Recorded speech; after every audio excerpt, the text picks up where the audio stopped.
is this reality or is this my nervous system? Stress is actually good for us, or it's okay for us as long as we get to recover fully from it. If we imagine we've got a volume dial in our brain with sensations, what the research has shown is that people who tend to be more depressed, cut off, numb, and flat, it's like the volume is turned down too low. We're welcoming Jessica Macguire to the podcast today. Welcome, Jessica. Hi, Bridget. Thanks so much for having me. Well, I know that you have written the book, The Nervous System Reset, Heal Trauma, Resolve Chronic Pain, and that you also have a new vagus nerve program workshop coming out. So that's really exciting. It's really been wonderful and helpful to read your book and find out why things are happening to us, why conditions that we're feeling in our body can come out and show physically in our body. So we're really thrilled to have you to talk about that today. I kind of wanted to get started with just talking about how maybe anxiety and non-apparent situations can trigger things that happen to us physically. Yeah, it's a great topic, isn't it? Because we often hear stress is bad for you or stress will impact your health, but it doesn't really make sense, until I think we see the vagus nerve. And when you look at its anatomy or where it's traveling in our body, it really makes perfect sense why things like anxiety makes irritable bowel syndrome worse, or people experience it.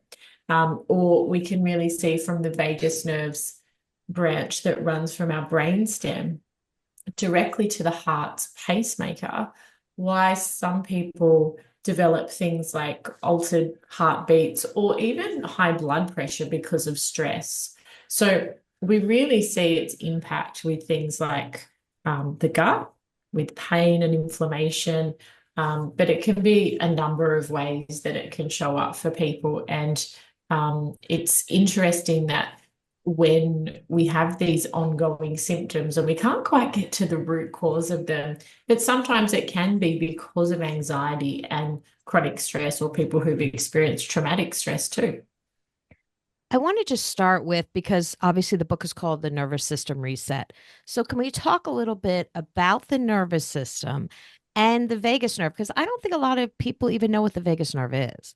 I know it's just coming into our like common knowledge, and it's a really interesting time to be talking about this. But when we talk about the nervous system, we're really looking at the part that we call our autonomic nervous system, and it's our inner threat detection system. So it's this inbuilt system we all have, and it has the role to keep us safe, like that will be its priority. But the other thing that this system does is that it actually regulates a lot of our organs and systems. So we see this overlap, but it's even related to how we connect to people. So it even shows up in what our relationships are like. So what we used to say for this part of our nervous system was that I was a bit like a car with the gas or the accelerator. And then that was known as the sympathetic branch or the fight or flight. And this is where, we feel that mobilizing energy coming in, which is really what anxiety is. It's what anger is. It's where we might feel ourselves be nervous. And the break we used to call our parasympathetic or the rest and digest. And we used to think that it was very simple. And so this break was just calming us down or helping us recover. And so that branch, known as rest and digest, was what was helping us slow not only our physiology or our emotions back down, but we would also change how our systems were functioning. But what we now know, or more recently has come to light, is that we actually have two branches that slow us down. So one is the branch of the vagus nerve that I mentioned before that runs from the brain to the heart. And that's the branch that helps us to cope with and recover from stress, and it brings us into regulation. So we might say we're in the state of nervous system regulation, which is a great place to be. You know, we feel calm, we feel connected with others, we are able to think clearly and act in line with our values. But it's where many of our organs and body systems also function at their best too. But the other brake that's only more recently come to light, it's a little bit like pulling on the handbrake. And this is the more primitive branch of the vagus nerve called the dorsal vagal branch. And it wants to slow us down as well. So it's a brake, but it tends to pull us into too much of a slowing down. And so what will happen in the face of highly stressful events is that we can feel our energy nosedive. We can feel a collapse in our body. People might call this freeze, where they've got this energy but they can't move. But it's also known as like a full collapse or shutdown, where we can't move, we can't speak, we can't take action. And in face of traumatic stress, this is the most common response, but our society doesn't understand it quite that well yet. You know, we often hear people say, well, if they're having such a hard time, why didn't they leave, or why didn't they say something? So those three states we can look at as that state in the middle, where the vagus nerve takes us into regulation. And then we have the sympathetic accelerator, or the gas, taking us into hyperarousal, where there's too much mobilization. And then that more primitive branch of the vagus nerve taking us into hypoarousal, which is an immobilization, where we don't have enough energy. Yeah, you also talk about like the states of being you're either too hot. It's almost I kind of was like Goldilocks and the Three Bears, too hot, and then too cold, and then you're trying to get in that middle. And even while I don't know, in my past I always think too hot, let's cool down. But being too cool can also be a problem as well. Can you talk about why being too hot? I think you kind of did in that too. Explain how being too cold can be a problem as well. Oh, I love this question, Bridget, because, we hear so much around we need to calm down. We need to bring ourselves down. And that's not really the essence of a healthy nervous system. For women, where we have less of that hot energy in our system naturally compared to men have more of that. We actually tend to get prone to going more into that too cold state. And I would say this is particularly true when we label certain reactions or emotions like anger.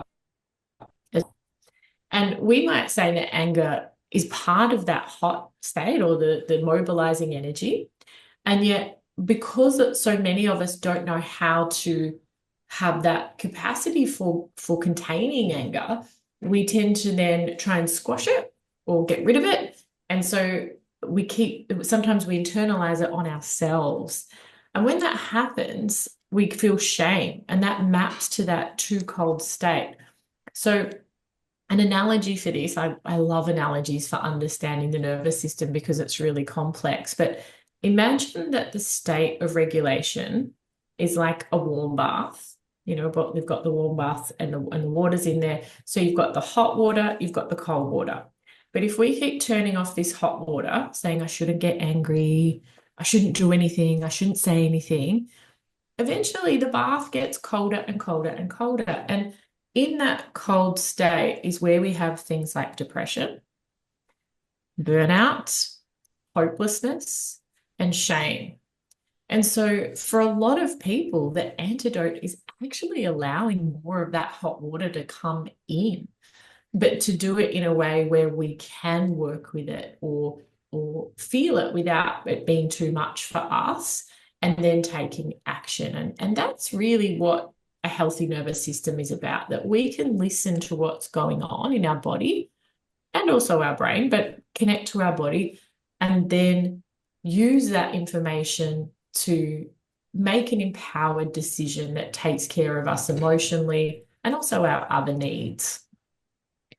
So you talk about it being a healthy nervous system is a flexible and adaptable nervous system.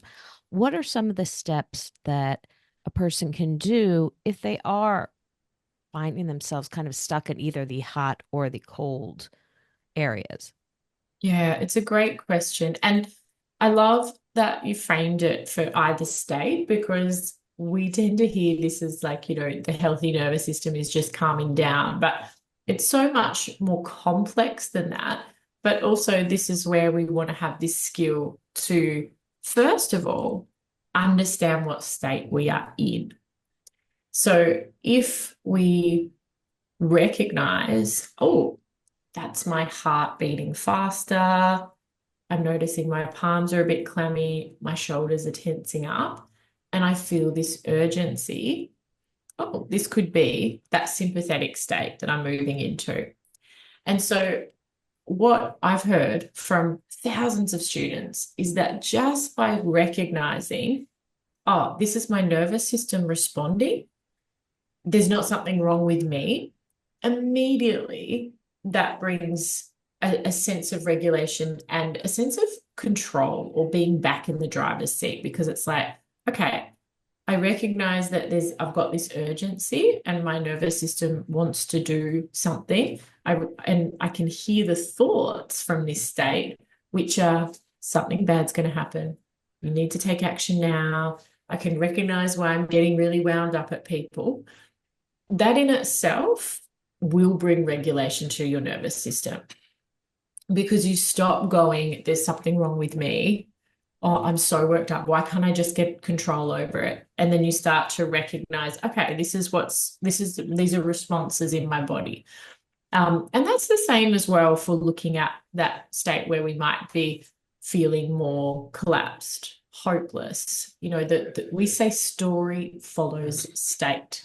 So the story from that cold state or the hypoarousal state really sounds like things are hopeless. This will never work out. I'll never get whatever it is that I'm trying for. And that can really derail us. So seeing that clearly as, is this reality or is this my nervous system? That in itself will completely change the way that we are, how stuck we get, because we tend to get stuck in these states, and that's what we call dysregulation. So for many people who tend to be too mobilized, some of the ways that we can work with this is really through letting this energy come through us and move, because we get this release of adrenaline and cortisol, and they are telling us, move. We've got glucose coming into our system to give energy to our brain. And if we're sitting all day with that, it just builds and builds and builds and builds. So movement is one of the best things that we can do. It doesn't need to be a spin class. It can be a 10-minute really fast walk where we get our heart rate up and we feel that change in our system. For people who tend to be towards the state of collapse or shutdown or feeling hopeless, there tends to be a feeling of disconnection. And so this can be disconnection from our own body. It can be disconnection from people, but it can feel like disconnection from the world. It's that sense of, I'm alone, I don't belong. And this is where I love co-regulation, for this ability for where the people around us will change our nervous system. So it doesn't mean that we need to go and talk about what's going on. It can simply mean that we go to, instead of isolating ourselves and being alone, we might go out to a place where there are lots of people. We might go get a coffee and just have that connection with our barista. We might go to a yoga class. We don't have to talk to anyone, but we're part of this group and we stop feeling so alone.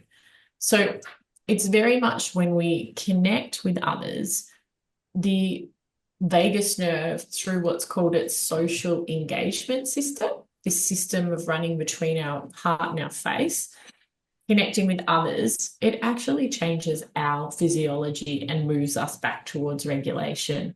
For so long as a health professional, I looked at people as like, well, this is your nervous system inside of you.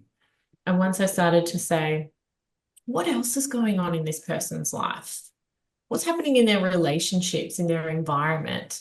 Did I really begin to see the full picture? And that's what we call the biopsychosocial model of health. Right. Yeah, you have some great examples in your book as well of different situations. The girl at the beginning was having a terrible rash. You talk about how medicines were treating it, but then you found out what was really causing the problem was just her relationship with her roommate, and then that was spinning from that. So that really, it really woke me up to think, okay, so there's other things, like you said, you could treat it with a Band-Aid, but then you could also really treat it and find out what's happening and what's going on. You also talk a lot about the wear and tear that's caused by just cumulus, just overload of trauma and stress. Can you talk a little bit about that? Yeah, for sure. We can look at this as what we call allostatic load. Now that sounds very fancy, but if we take it down to the basics of what stress is, because it gets a bad rap, doesn't it? We talk about it that as if all stress is bad, but stress is actually good for us, or it's okay for us as long as we get to recover fully from it. So if you think of this a little bit like this thermostat, we've got a set temperature in a house, and we might find that it gets really hot. And so we put the air conditioning on, and then that comes back down to that set temperature. So it's a little bit like if we have something in our life we need to deal with, that mobilizing energy coming into our system is extremely helpful. It will increase our focus. It'll give us the energy to deal with it. That gives us that strength and mastery. So without that, we might feel a bit helpless. Now, what initially happens when we have a challenge, just say it was an acute challenge, the vagus nerve actually releases its brake that's on our heart. So it's a little bit like if you're riding a bicycle downhill, you just keep your fingers on that brake so you don't go too fast. Well, when we need to face a challenge, we might just relax that a little bit. So then what happens is the mobilizing energy comes in. So that's that sympathetic energy.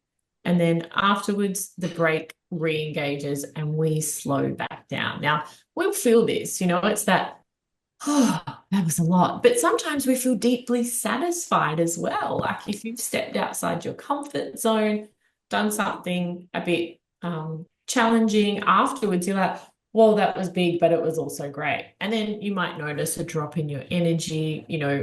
I often find that after speaking events, like I feel so satisfied, but I need to have a little bit of downtime.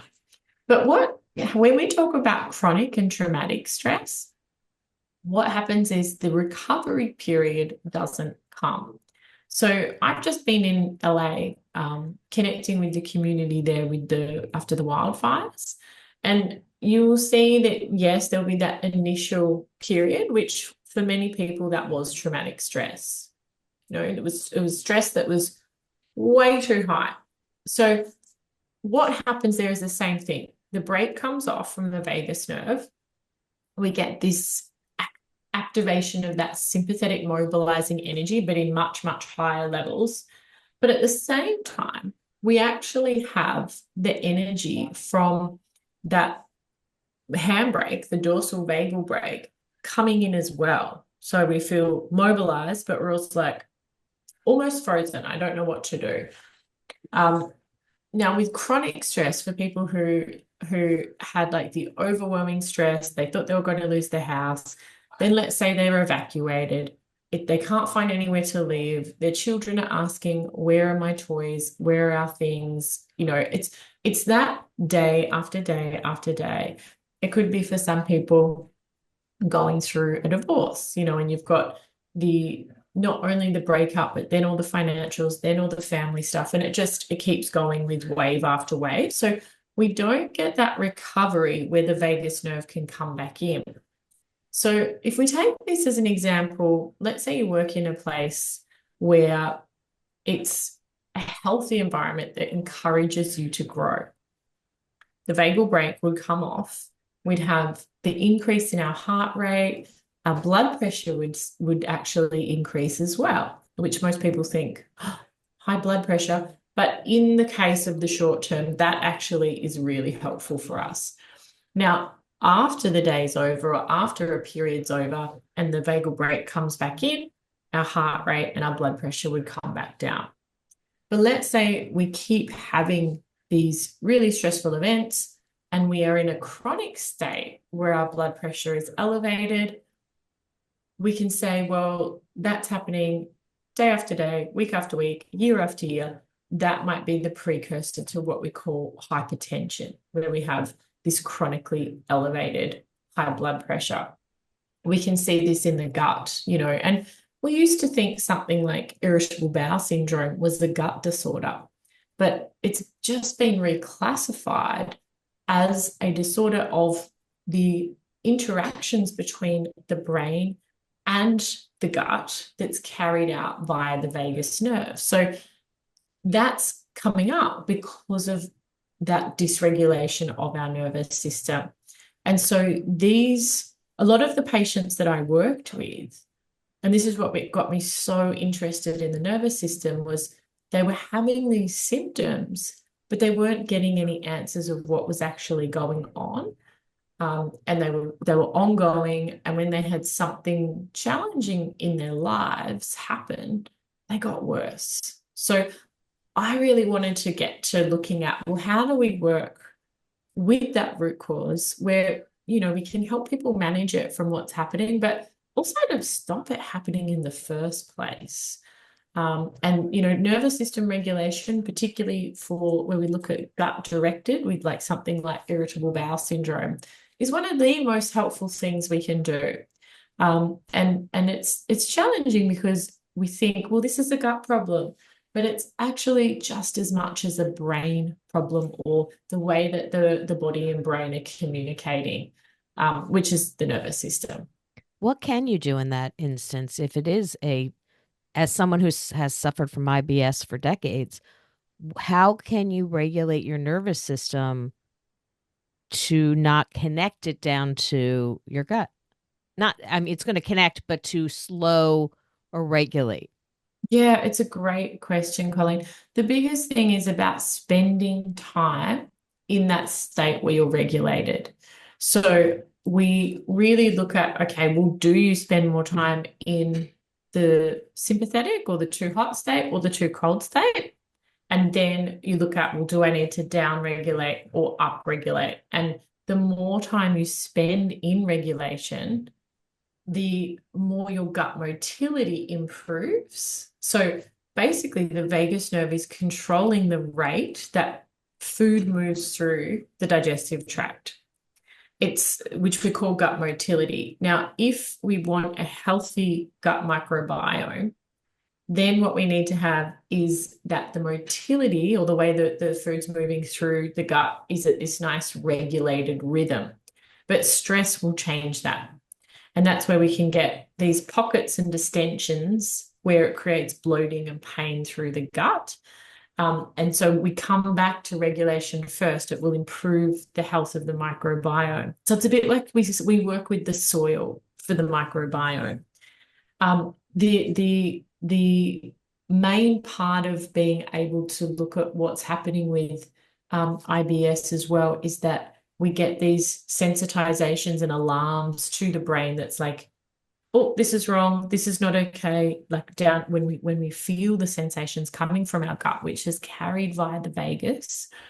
So as we send signals to the brain, like things are okay down here from the gut, what we find is that the brain then says, oh, okay, we're great. And it changes the messages down to the gut.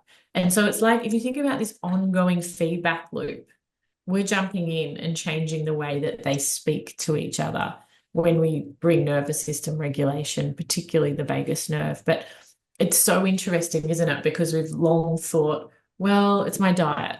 It's because I've eaten these foods. And yes, food does play a role in this going forward. You know, there might be some things that we need to limit, but what is mostly at play is the interaction between the gut and the brain, because they're communicating 24 hours a day with each other. That is so interesting how that all works, because it not only for IBS, but there's so many other situations where you're going to feel a certain way and it's going to come through in your body. Just like you said, the scrunched Heart up shoulders. palpitations or Yes, yes. sweating or Before something happens, like sometimes when something's happening and I don't even know I'm doing this, like Yes. scrunching up my shoulders. And then I'm like, why are my shoulders so tight? And I'm like, oh my gosh. It could be watching a scary movie that happens to me. It could be anything like that.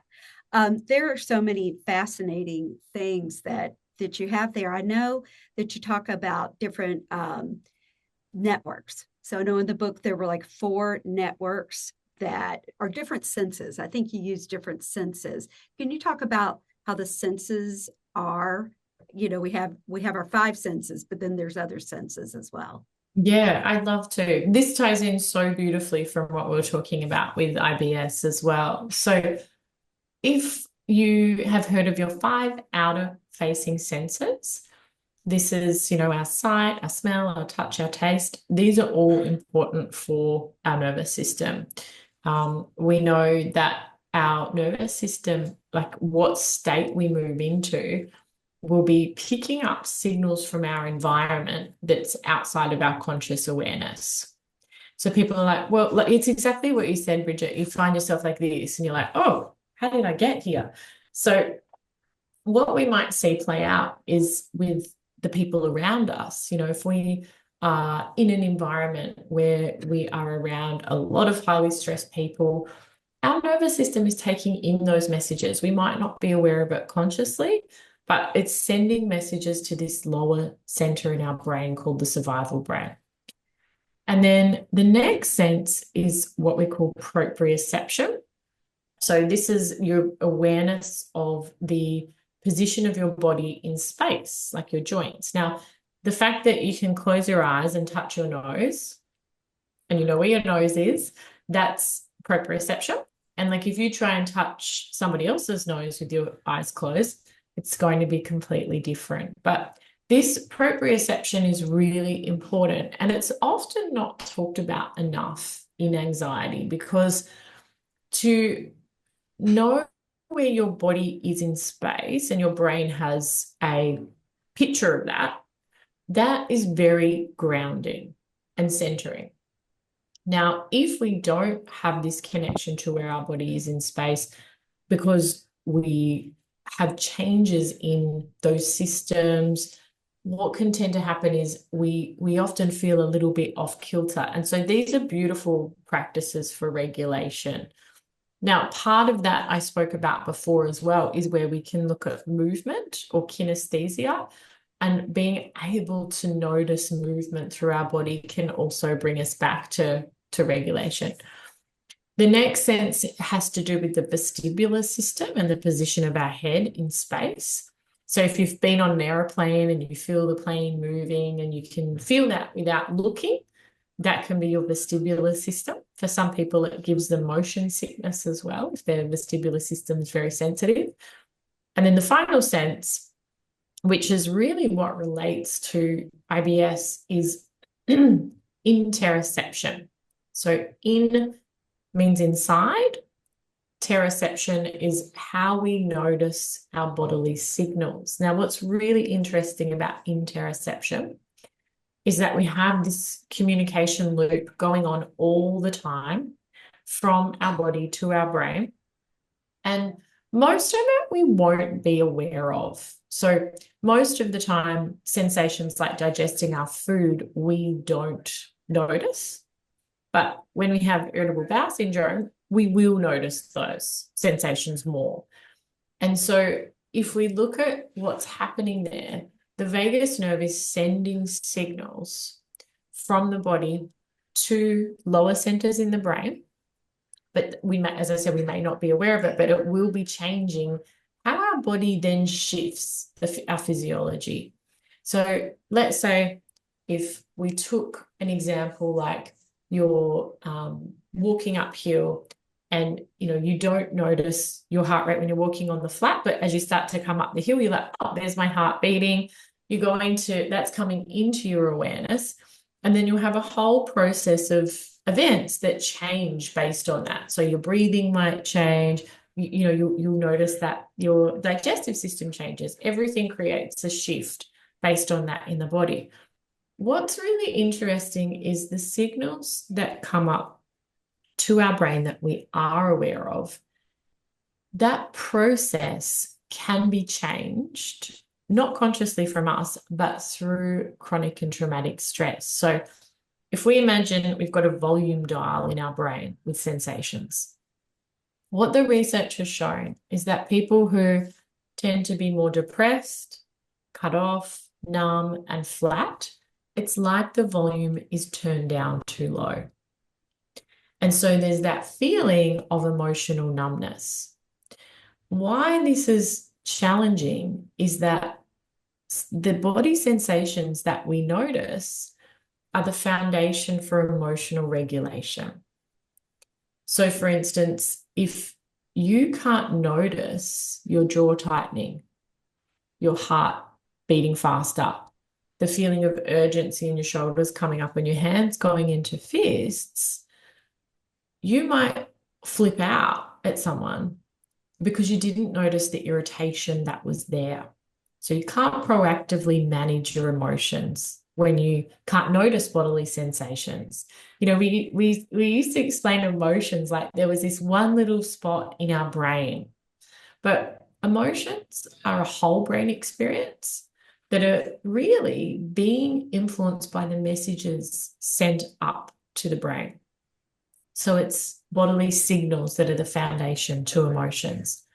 Now, if somebody is hypervigilant or highly anxious, it's like the volume is turned up too high. And so sensations often feel overwhelming. They can make us feel panicked, out of control, just way too big for us. And that can be another response that happens after chronic and traumatic stress, but it can just be unique to our particular nervous system as well.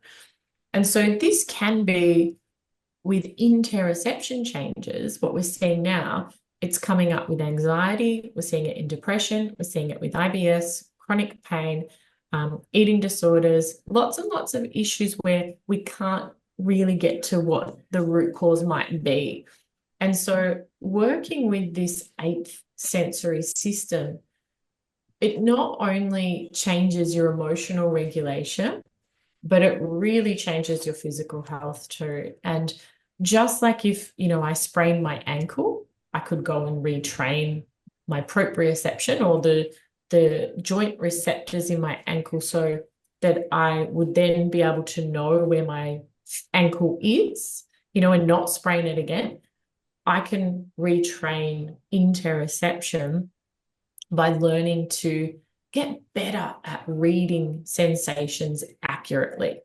And that ties into what we said before. This is how we learn to see reality as it is rather than responding to the past still. You talk about, when I was listening to your TED Talk, you talk about the importance of play. Is that kind of the movement you were talking about before? Get your body moving, things like that?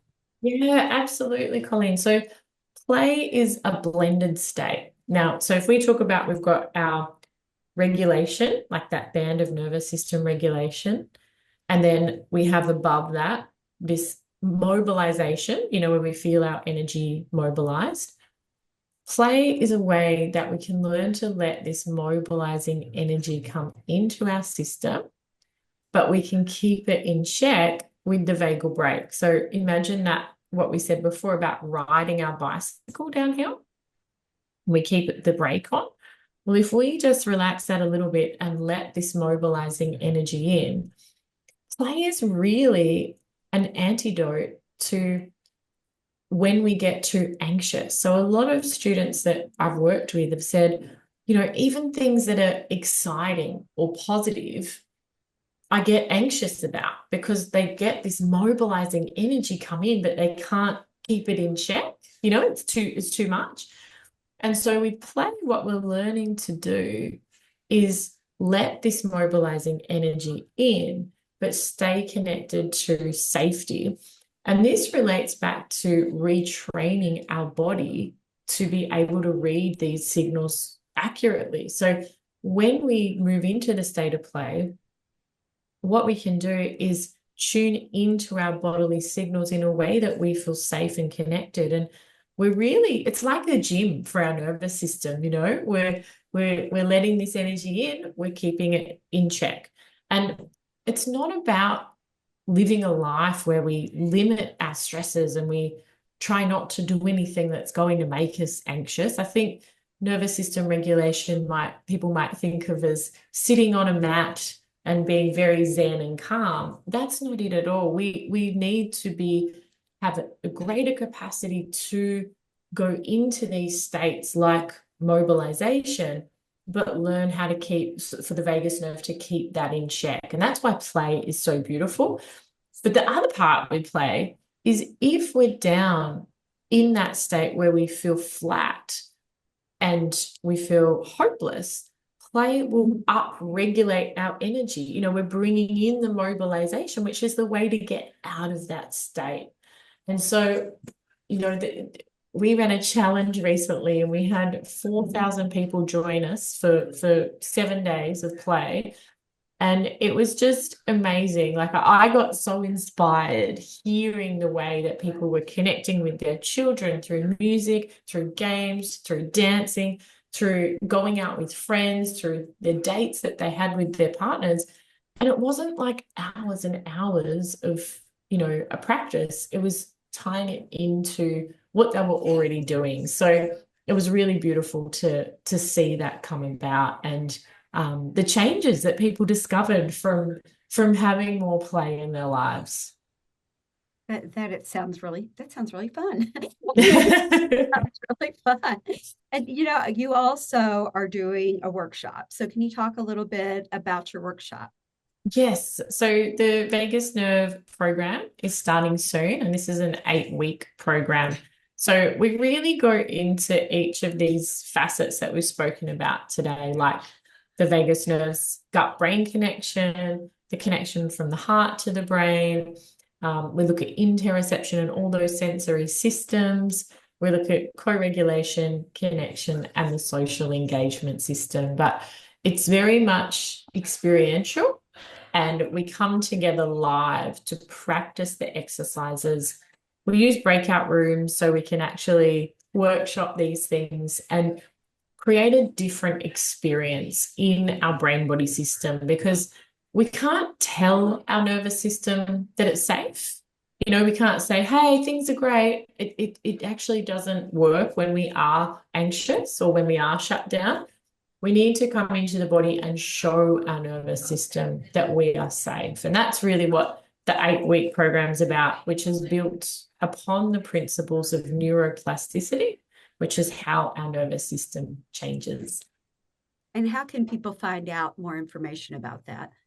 If you head to my website, jessicamcguire.com, everything's there. Well, great. And we'll have it all in our show notes as well. Thank you so much, Jessica, for coming on today and talking about the nervous system, the vagus nerve, and how it can better take care of ourselves and be aware of it. We appreciate it. Thank you so much for having me.